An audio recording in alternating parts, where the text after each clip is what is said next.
Hello everyone, good morning. আজকের date হলো 27 তারিখ।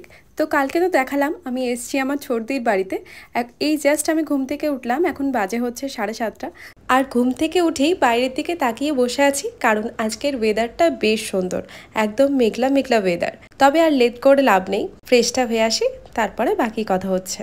তো আমি এদিকে ফ্রেশ হয়ে গেছি, আর এদিকে আমার ছোটদি, মা আর মেজদি ওরা অনেকটা সকালে উঠেছে, তাই ওরা তো ফ্রেশ অনেক সকালে হয়ে গেছে।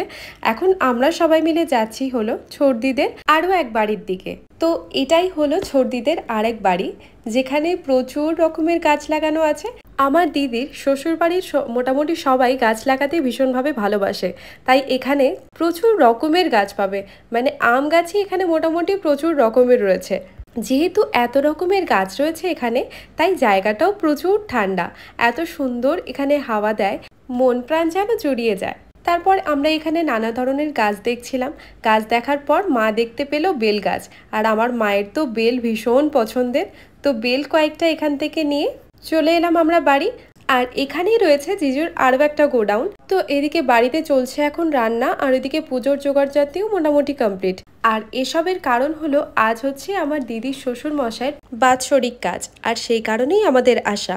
তোমাদের তো জানিয়েছি আমি আমার দিদির বাড়িতে এলে একবার হলেও এই কালী মন্দিরে এসে ঘুরে যাই, আর এইবার তার ব্যতিক্রম হয় কি করে। তাই মেজদিকে বলে কাজের ফাঁকে চলে এলাম একটু মায়ের দর্শন নিতে। আর আমরা বেরোলে সাথে পুচকিগুলো তো বেরোবেই, তাই ওদেরকেও সাথে নিয়ে আসতে হয়েছে। এই হলো মন্দিরের সামনের দিক।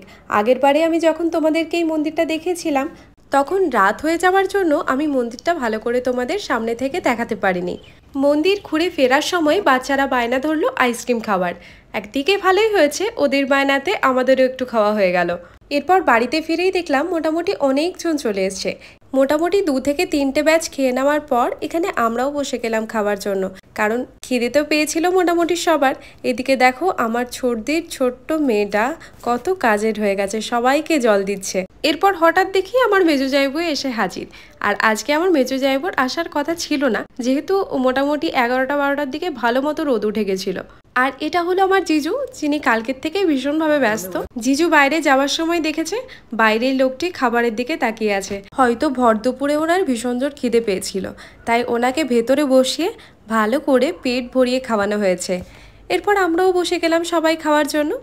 ছোটদিকেও বললাম আমাদের সাথে খেতে বসে যাওয়ার জন্য, কিন্তু ও বলল যে ও আর ওর যা মানে দিদি একসাথেই খেতে বসবে, তাই ওকে আর জোর করিনি। আমরা এদিকে বসে গেলাম খাওয়ার জন্য। খাওয়া আমাদের মোটামুটি শেষ, এবার আমাদের ফেরার পালা। আর এই সময়ই আমাদের লাগে সব থেকে বড় যুদ্ধ, কারণ বড়দের মানিয়ে নেওয়া গেলেও ছোটদের মানানো যায় না। ওরা কন্টিনিউ কেঁদেই চলেছে, আর একটাই কথা বলছে আজকের দিনটা থেকে যাও, কালকে আর কিচ্ছু বলবো না। তবে আমরা এটুকু জানি যে কাল এলে ওরা আবার সেম কথা রিপিট করবে, তাই মন মানিয়ে ওদেরকেও একটু মানিয়ে বেরিয়ে পড়লাম।